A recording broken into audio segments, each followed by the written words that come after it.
Good afternoon, good evening, good morning, wherever you are. Welcome. This is the Lodestone 1 Q&A, and we're here every Friday. And today I've got two wonderful guests, so I'm so excited. And welcome to LinkedIn members. Welcome to YouTubers too. We're streaming live to both today, so welcome. And yes, let me first of all tell you that this week's Q&A is about whole body listening. Now, you may think that sounds very strange. I'll explain everything. Remembering that I come from a tradition of Buddhist training and indigenous wisdom, a whole combination of things. And a lot of these skills I've been taught by tribal elders and Buddhist gurus and so on and so forth. So I'm bringing them all together into Lodestone. So let's get started soon. But before I do give you a small presentation, just to explain what whole body listening is, let me introduce my wonderful guests. I'm going to invite them onto the stage. I'm going to put them onto the stage in a moment. Here we go. There they are. Wow. What a wonderful sight. Lovely. Okay, let me just introduce them to you. So Dr. Muhiba Jamusi is a certified transformational relationship coach. And she's a former university professor like me, and she helps professional women overcome challenges such as self-doubt, stress, burnout, or toxic relations like me too. And she helps them have a work-life balance, resolve conflicts, and have healthier relations, both personal and professional. So welcome, Dr. Jamusi. It's great to have you here. And also Ebi Sheila, who was here last week with me, and she's a great supporter of what I'm doing. We're, again, very similar in what we're doing. But she's an empowerment guide, working with women to embrace their authentic selves. She was born in England. Her journey was shaped by personal struggles, which she told us about a little bit last week. And then she broke through these struggles and started to realize that mental fitness was so important, and the balance between body, spirit, and mind was so important. So now she empowers women worldwide to rewrite their stories and step into their power. And her programs include Break Free from Toxic Relationships, so we've all got this in common, and Journey to Self-Mastery. And she offers tools to overcome trauma, confront self-doubt, and build unapologetic confidence. So this is wonderful. We are all very in tune. You know about me, and so I won't repeat all that, but I'm doing very similar things, except I'm a somatic mentor. So I work primarily with the body, and that's my background, body work. So without more ado, allow me to give you a little presentation. I won't take long, I promise, but I just want to give you a taste of what whole body listening is. Let me add my presentation to the stage if I can. Just 1 minute. There we are. Okay, and I'll just go into the big view. There we are. Okay, so we can all see. Okay, so yeah, the art of whole body listening. Now, right away, you may think, wow, gosh, how can I listen with my body? Well, let me show you. The word to hear is really interesting. The root of that word is very ancient German, and originally it meant to pay attention, not just with ears, but with breath, with bones, with skin. You see, before electricity, people couldn't really see very much in the dark times. And so their species of listening was quite different to what it is today. And I would say it was much more like hearing than listening. Listening is a very intellectual skill for me, and we are constantly being encouraged to listen more. Yeah. But if we go behind that and before listening became so important, or so unimportant as it seems, then whole body listening was very common. And it's not a metaphor. Okay, I don't really deal in metaphors. I want to take you to reality. And so really whole body listening is purely somatic skill. In other words, a body skill. And we can all do it. All of us. We've forgotten. Yeah, the mind forgets. The mind forgets. The body never forgets. And so it's my mission to really get you to understand that your body remembers everything if you trust it. People have lost trust in their bodies, I think. So it's not a metaphor. Let's go on a little bit longer. So what is it? Well, it's not just passive attention. It's not all about ears and being focused around here, which is very close to the brain and makes it very cerebral. Okay. It's much more about the whole body. And my product, Lodestone, which I released in June this year, really encourages you through audio transmission to become a living antenna. Yeah, because inside your body you have 4 compasses. And my Lodestone helps those compasses to be recalibrated, to really quiver towards true north, so that the whole body, spirit, and mind is balanced. And yes, if you become a living antenna, then you can sense vibration. Yeah, sound is vibration. That's all. We intellectualize it into something else. It's really just vibration in the universe. Really good example of sound is a tuning fork. Musicians use a tuning fork, they bang it on their chair, and this incredible sound fills them, fills the orchestral hall or wherever they are.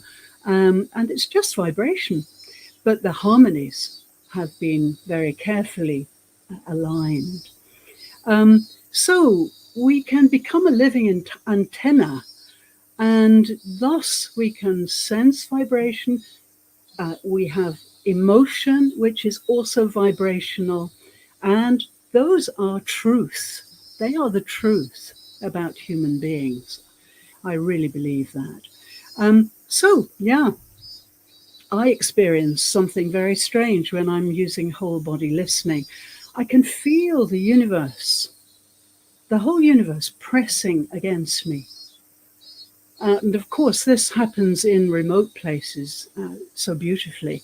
And I first experienced this in the South Australian desert, way away from any kind of civilization, with a tribe of Australian Aboriginals who taught me how to listen with my whole body.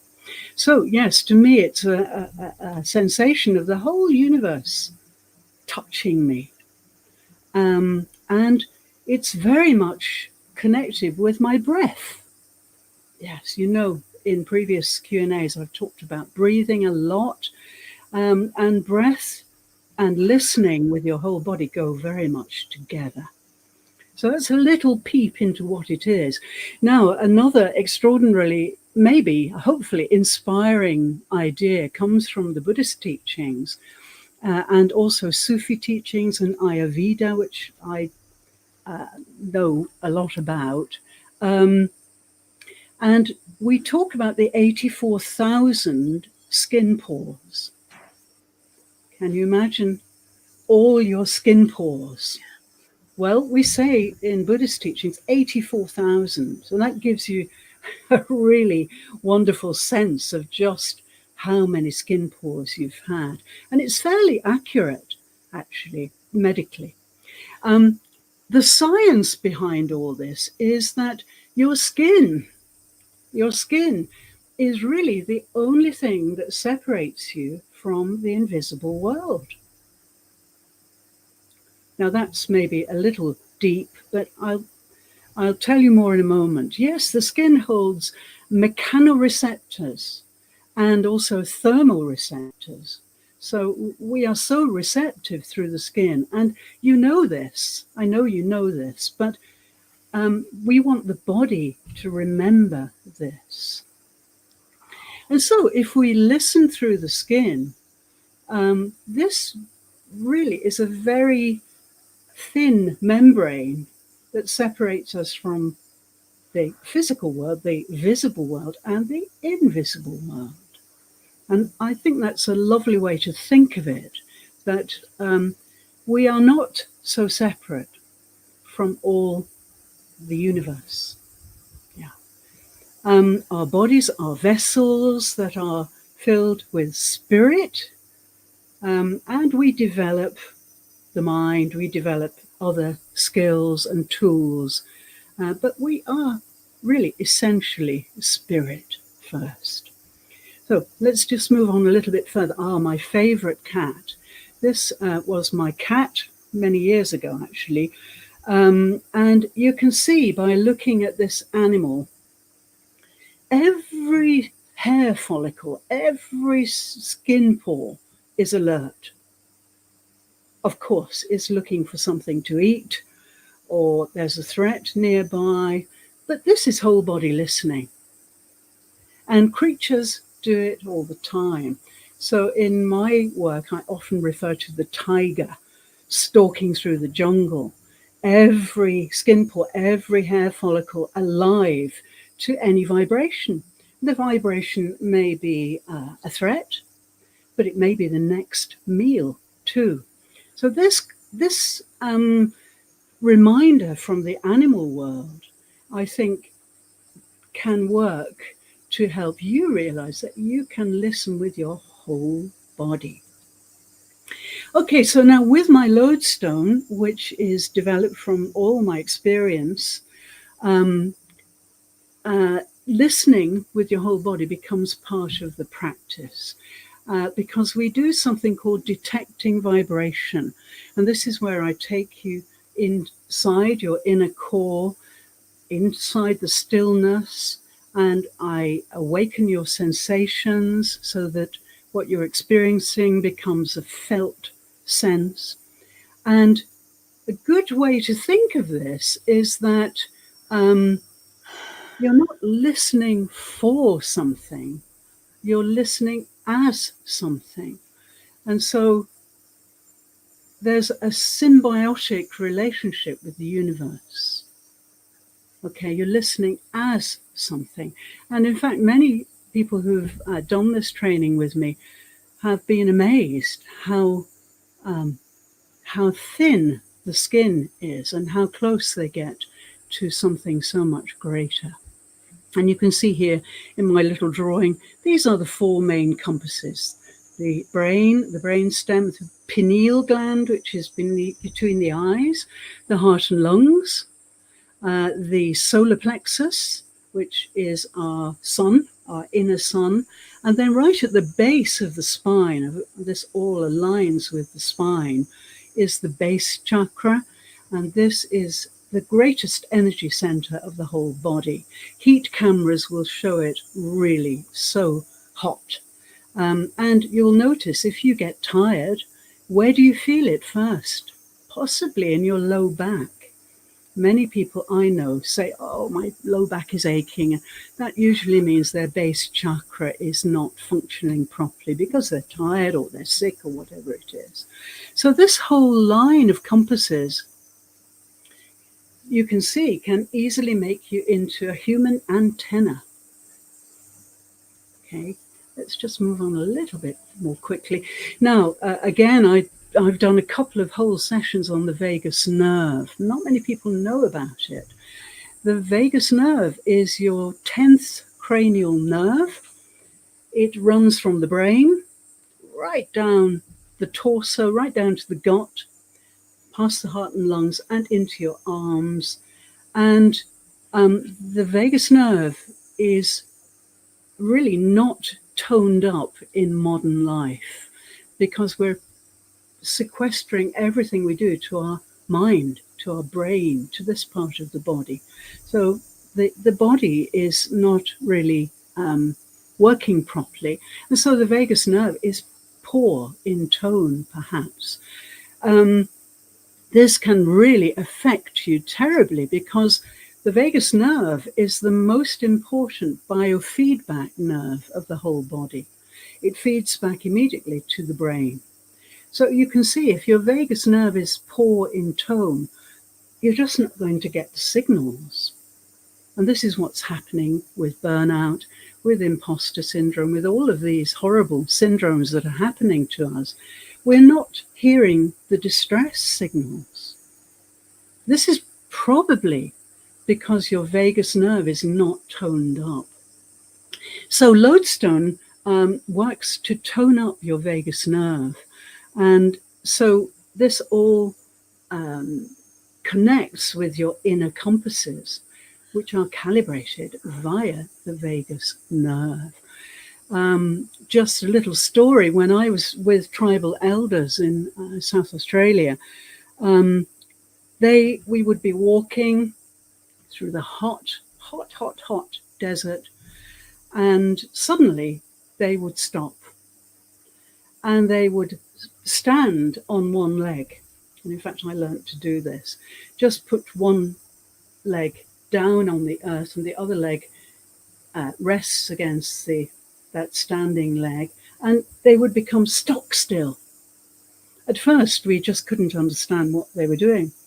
But what they were doing was toning up their vagus nerve. And it's since been heavily researched that Australian Aboriginals can detect vibrations at 7, 8, 9 miles away. They have extraordinary tone with the vagus nerve. And this is because they are whole body listening all the time. Yeah, heaven. Yeah, okay, so just a little more. Your spine is really important. And I work a lot with the spine.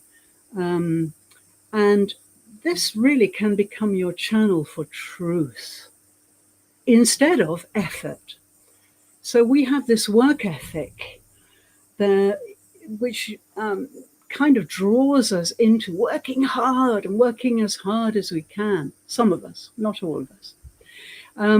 But really, if your spine has become your truth channel, and it is indeed your consciousness, which is conveyed down the spinal cord, which is inside the spine, right inside here, you will find your spinal cord, which is where consciousness is stored. So if you are really in tune with your spine, then you don't have to make much effort in life. You certainly don't have to get burnt out. And the skin is remarkable. It receives so much. And the breath responds. So if we use all these amazing resources that our miraculous bodies already have, instead of ignoring them, then you can see we can live a very different kind of life. So yes, you become a very different kind of person when you relate to your skin.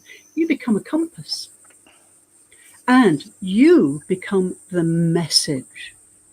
The message isn't something at the side. You are the message. This has liberated many people I've worked with. Yeah, it's like the idea of the river. You've heard me say before, I am a river. I'm not sitting by the side of the river. I am the river. And that river is flowing on to the great ocean of all existence. So we have to be more. Yeah, this is the answer to many of our problems, our negative syndromes, and so on at the moment. Now, just a little word about my lodestone. Well, yeah, it's a series of audio transmissions. The lodestone, by the way, if you don't know, is in fact an ancient compass. Before the mechanical compass was invented, lodestone rock became used for finding the route if you were sailing or perhaps in the desert with no stars and sun. Um, and so I love this because the earth already is pointing to true north.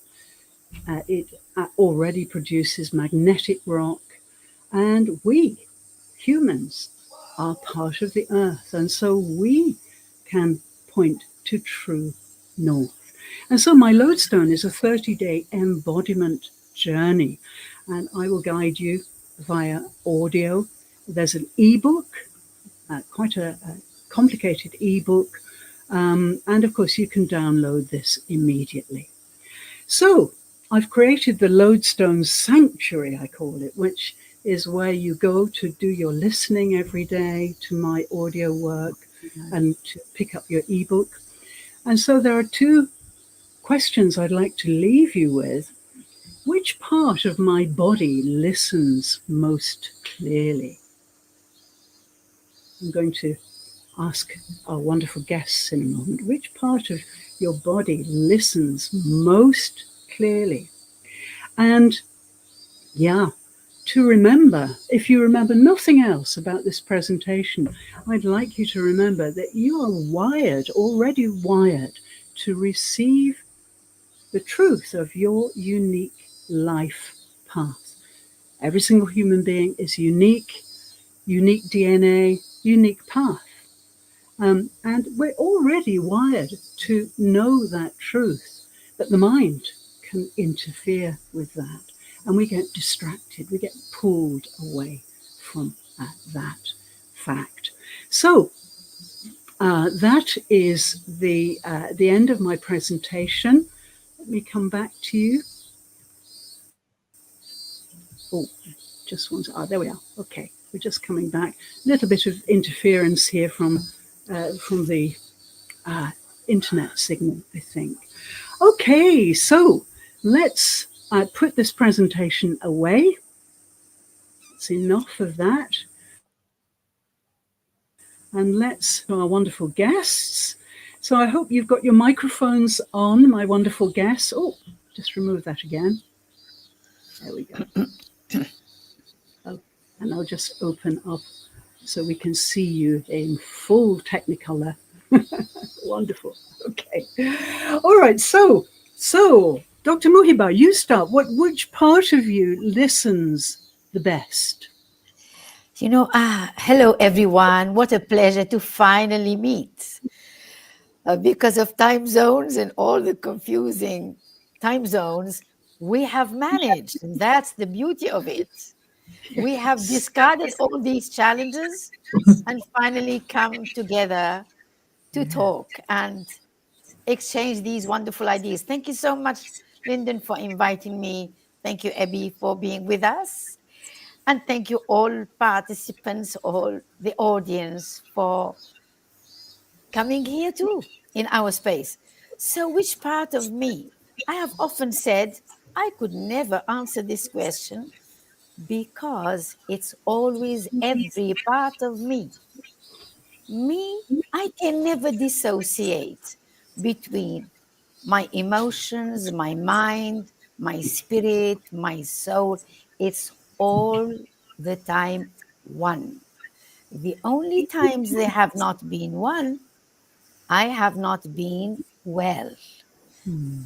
And I have warnings. Watch it.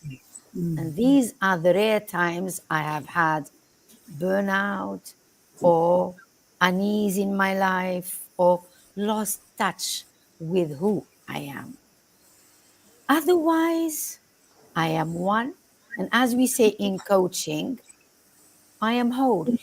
And so when I listen to you, every part of me is in connection with you. And you would immediately tell if I'm not connected to you. So that's my answer.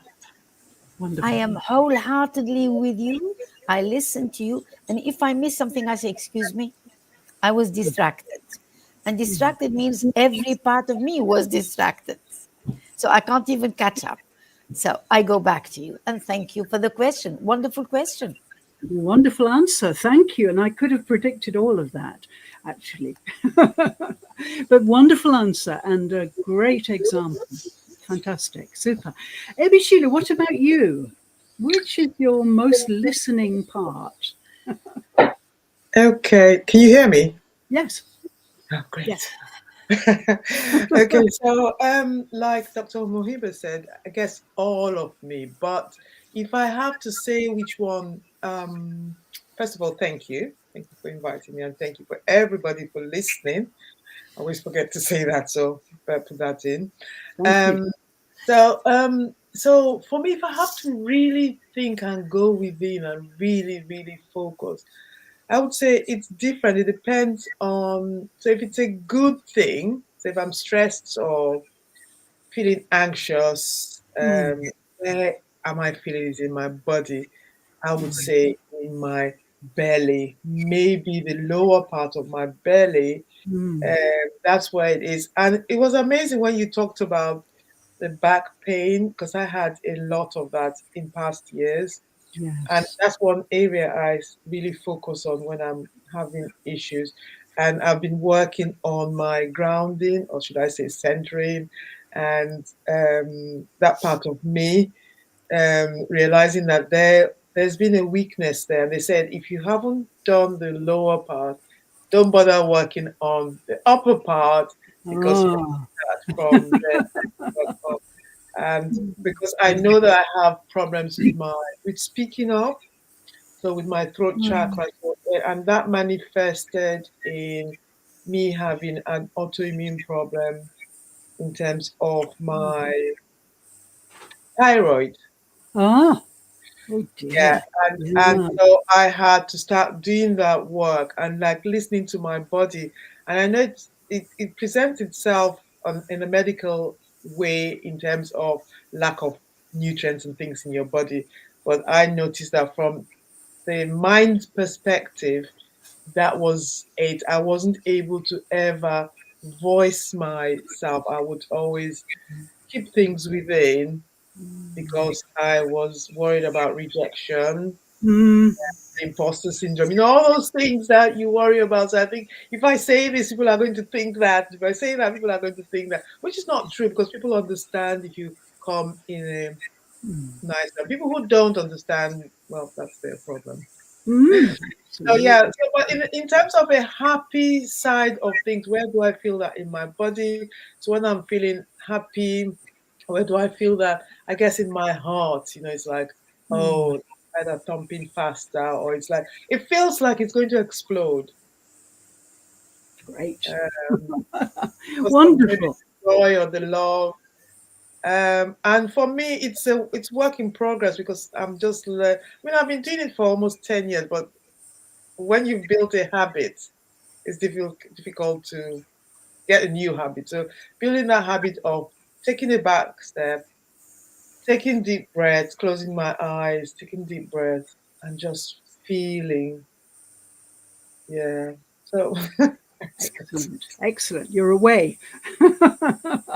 Yes, I think it's such an amazing resource that we all have to be able to just sink down into our inner core and just be totally ourselves. And that's what really I'm working with all the time with Lodestone and with my general work, that we have all the answers inside us.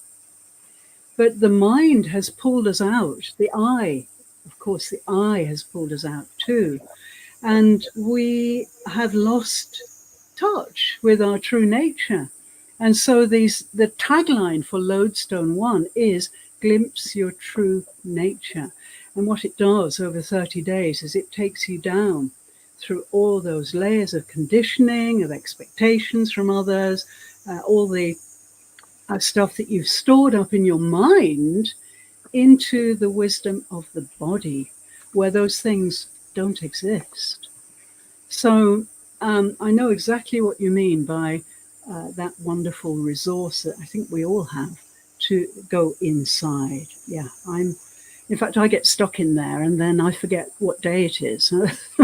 I almost forgot what month it was with Dr. Muhibag. I said July, didn't I? I'm so much kind of inside that I forget when it is and what it is. And yeah, it's wonderful. But it's not oblivion. No, it's not oblivion. Okay, now I don't want to keep people too long. So we've been talking about leadership together, the three of us, quite a lot. And this all came about from a wonderful presentation that Dr. Muhibah gave us a couple of weeks ago on leadership. And she had researched it so beautifully right up until now. And she talked about all the trends and so on. And then I came up with wanting to talk about self-leadership, because I'm working with, well, I'm not working with them yet, but I am surrounded by coaches who don't seem to understand that if people can't lead themselves, how can they lead others? And then we have imposter syndrome, because something's working with your team or your group, but you don't feel in control of that. It's a kind of performance almost. So I've been talking to a lot of coaches about this and realized very quickly that they don't really know how to embody leadership for themselves. And so this is my big premise. And so I've got quite a few questions here. Yeah, and maybe we can tackle a couple of them. In fact, I've got lots of questions, but not much time. So what about this one? Shall we try? How can a leader begin to reconnect with their true nature after years of burnout or performance-driven living? Anybody?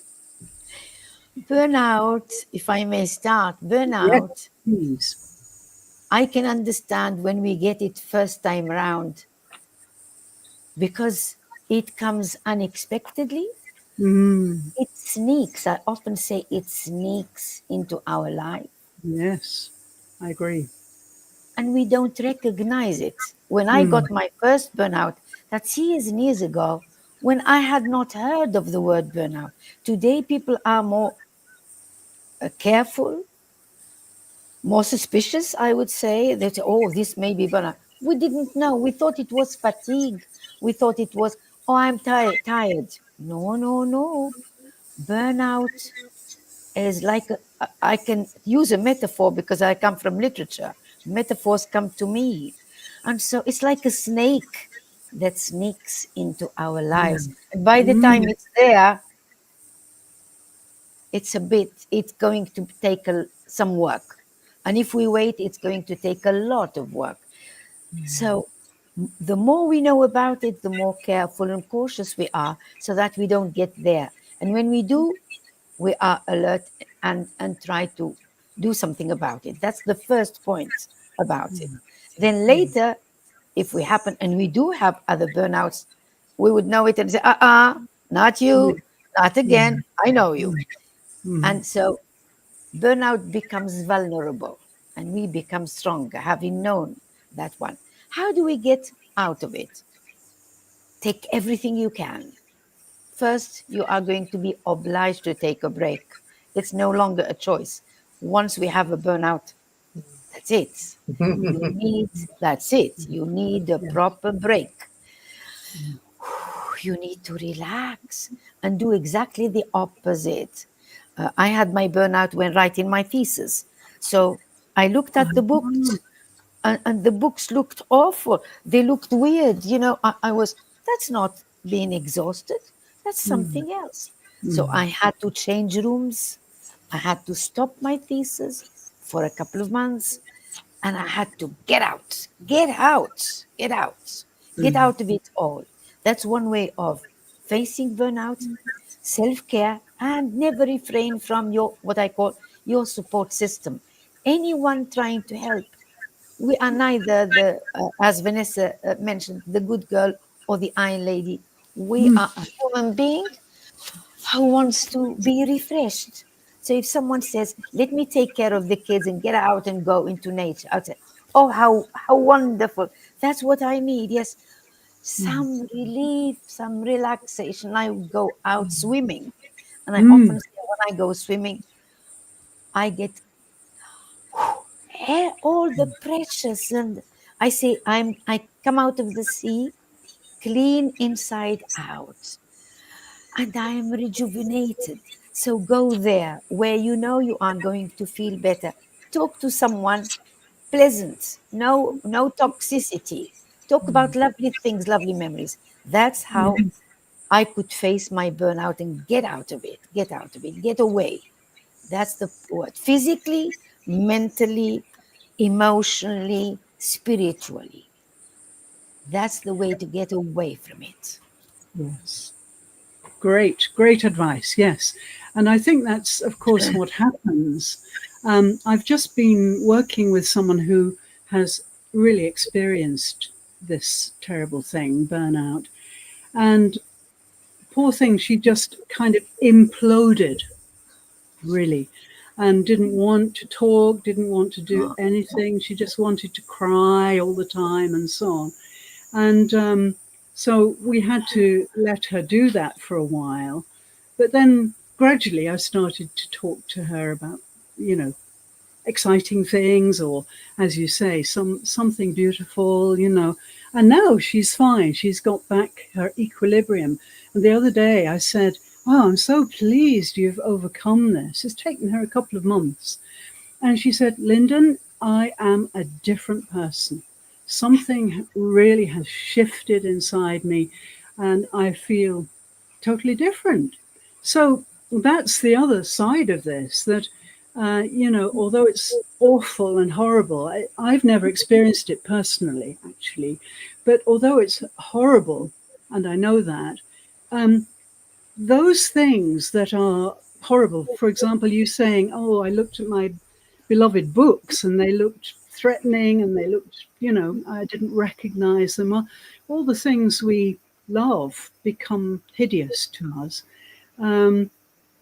Well, that to me is actually a blessing in disguise, because what it means is we are going to reset everything. And I think that's what a burnout is. I like to look at it very positively, not a syndrome, not any of that, as Vanessa said to us the other day. It's very positive because it means you have this opportunity to reset, just like your computer when it goes wrong.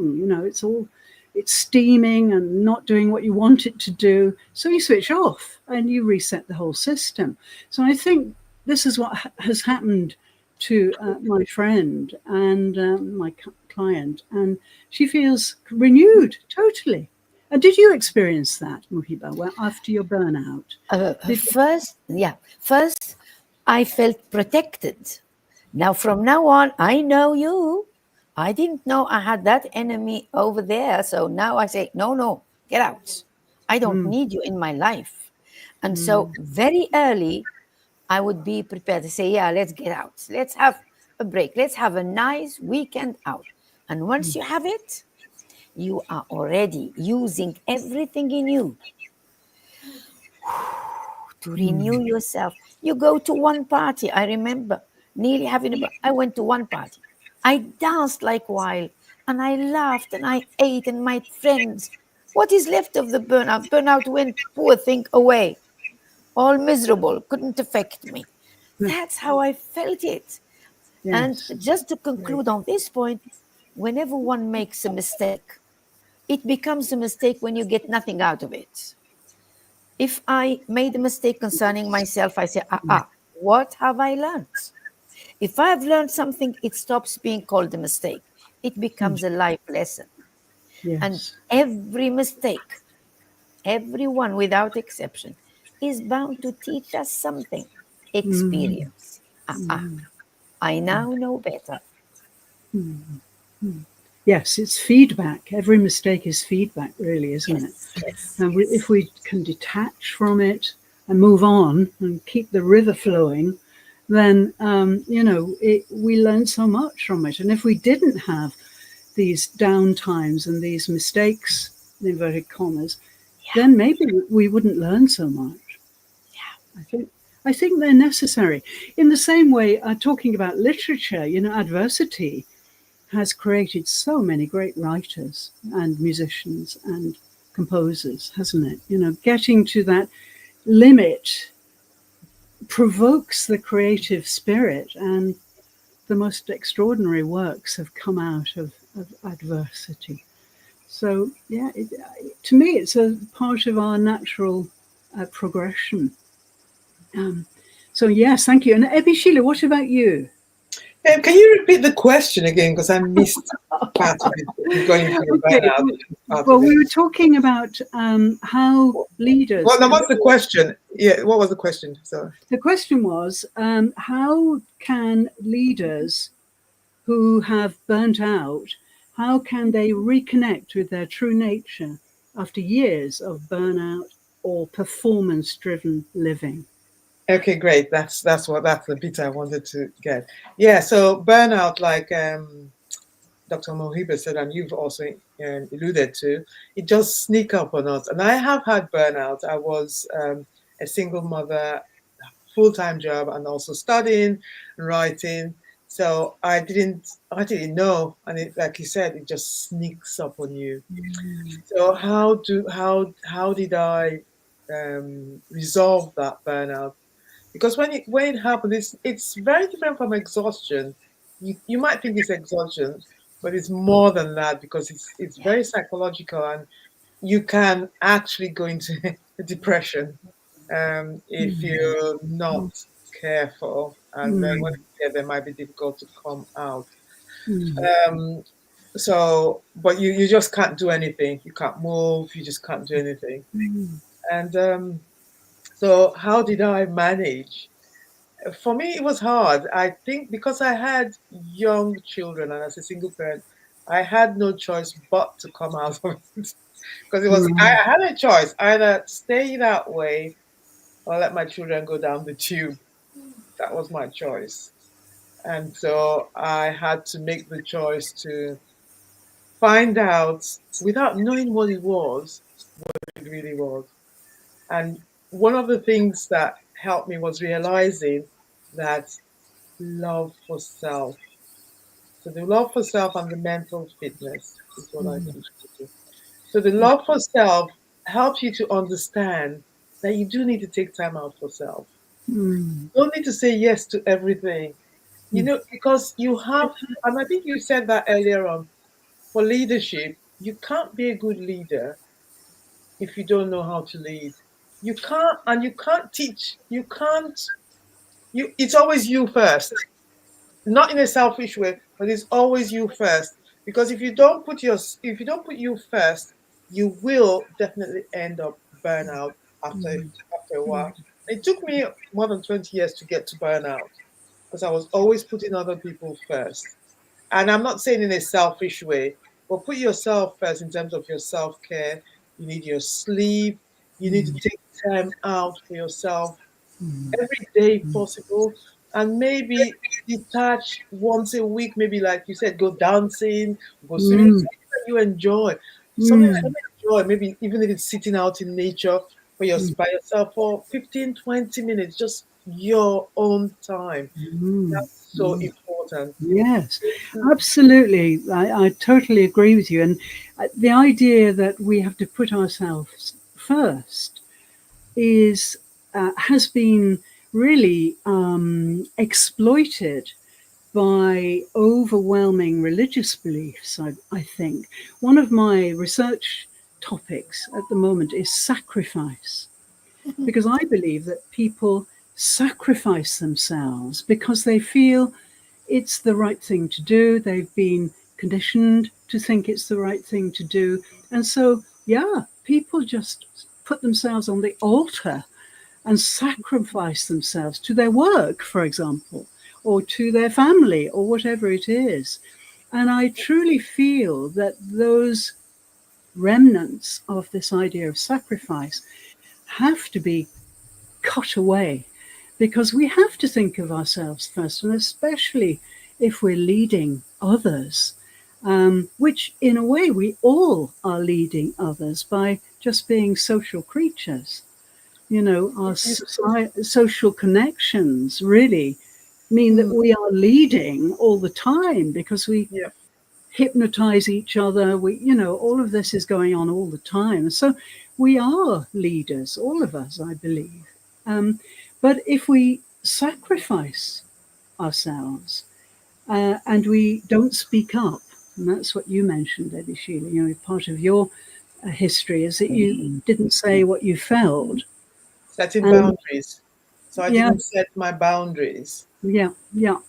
So I think, especially for women, and if we come back to women, cultures dictate that they don't speak out. Here in Japan, where I live, it's awful.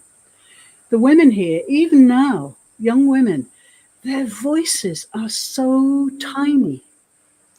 It's amazing. So they speak like this, and it's very high. It's not ladylike, is it? That's right. It's not ladylike to have a big booming voice. Well, that's I think a complete, travesty, really. But here in Japan, it's very, very, very emphasized. And part of my work the last 20 years has been teaching young women to stand out and shout, and getting them to be angry and cry, and getting them to express themselves, because they can't with Japanese teachers, but with foreign teachers they will. There's a better chance. So I've had many very explosive classrooms with women screaming and shouting and throwing things, getting them to really activate their true nature. And they're all great now, and most of them are overseas, and they're strong, and they've got their own business and so on. So yeah, it's really a big problem for women in certain cultures. I was speaking yesterday to someone who works for the Japanese government, and she's trying to help to liberate Afghani women, because Afghani women are trapped inside the house. They can't learn anything. There's no internet. They can't go for education anywhere. They are just slaves trapped in their houses by their fathers and husbands and so on. And so she's got friends who are trying to help them to escape and get them over the border into Pakistan, so that they can actually start to learn and so on. So yeah, I think this is a really big problem for women especially. So we're running out of time. I could go on with this for hours, but I'm very conscious that you're busy people, and in fact I've got to another call at 6. So at what time is it? Whatever time it is with you, whatever day it is, whatever month it is. I won't put my foot in it this time.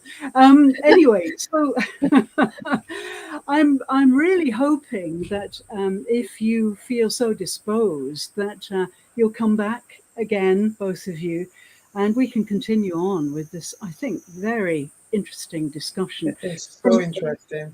Thank you so much. 3 different perspectives, 3 really perspectives are very interesting. Absolutely. Particularly when you touched upon culture, you will. What I was having in mind is exactly the opposite, because I come from Tunisia.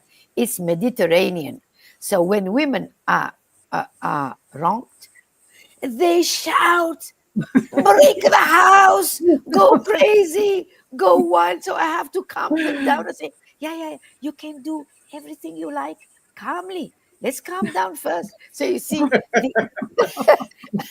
Culture Yes, is something we yes, could go into next time, and yes. it's amazing. And one I think point that I would be wanted great. also to add concerning men, women. I often say, you women, you always do it.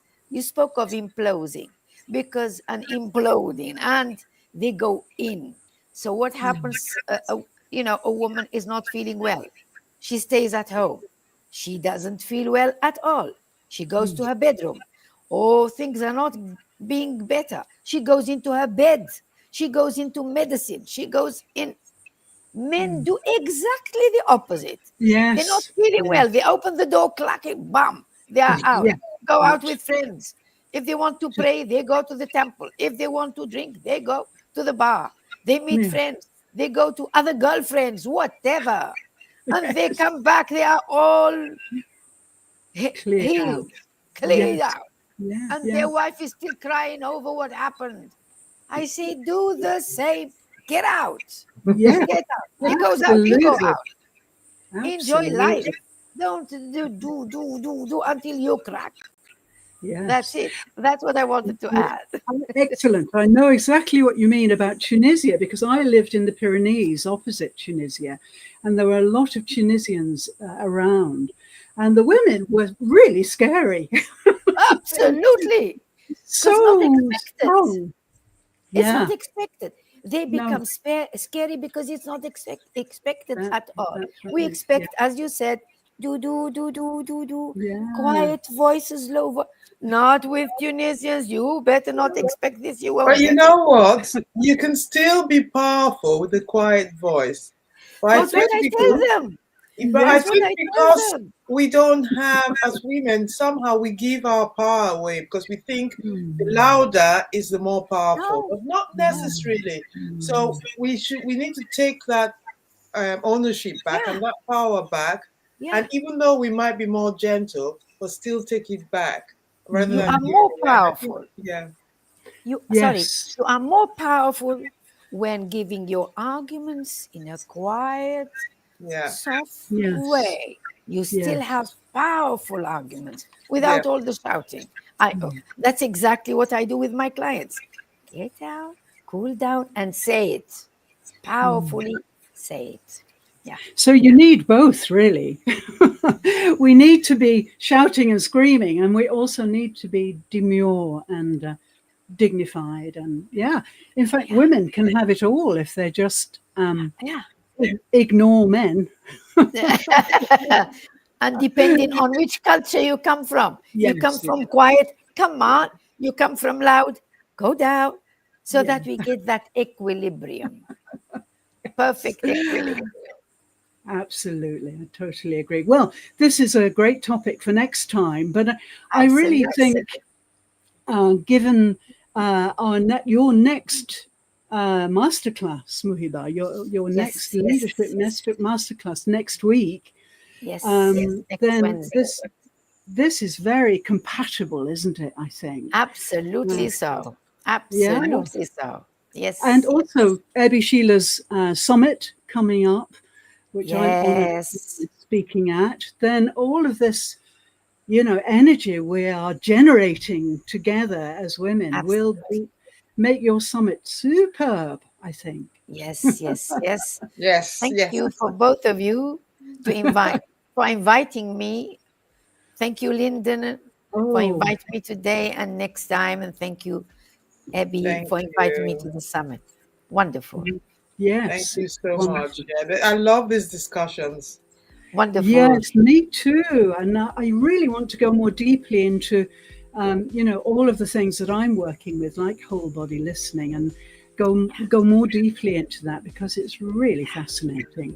So that Absolutely we so. can become exemplars for people watching, and especially with a view to healthy leadership Oh, yes. in companies and so on. We want our leaders to be completely genki, as we say in Japan. Genki means so healthy. Yeah. And so, yeah, if we keep talking about this and keep becoming excellent examples, then I'm sure that will have a tremendous effect on other people watching. So thank you so much, both of you. I really enjoyed it, and I hope you'll come back next week. I'll invite you, but of course, I know you're busy. So if you're too busy, please don't, take the time from what you're doing. So this is Lodestone Q&A, Lodestone 1 Q&A. In fact, Lodestone 2 is on the board, on the drawing board at the moment. So I'm really excited about Lodestone 2, which I think will be probably ready before Christmas. I hope so. So thank you so much. And thank you so much, LinkedIn members and YouTubers, if you're tuning in. We will replay this, and I will also write a report, and maybe Ebi Sheila and Dr. Muhiba will contribute to that as well. So we can continue in comments. Yes. Thank you so much, and see you next time. Bye. Have fun. Bye. Take care. Thank you so much. What wonderful guests. I so enjoyed them. And please come back next week. We're going to continue talking about very interesting topics, and you can be part of that. And, we want to include everybody. So thank you so much for tuning in today, and we'll see you next Friday for Lodestone 1 Q&A. Have a great weekend. Bye.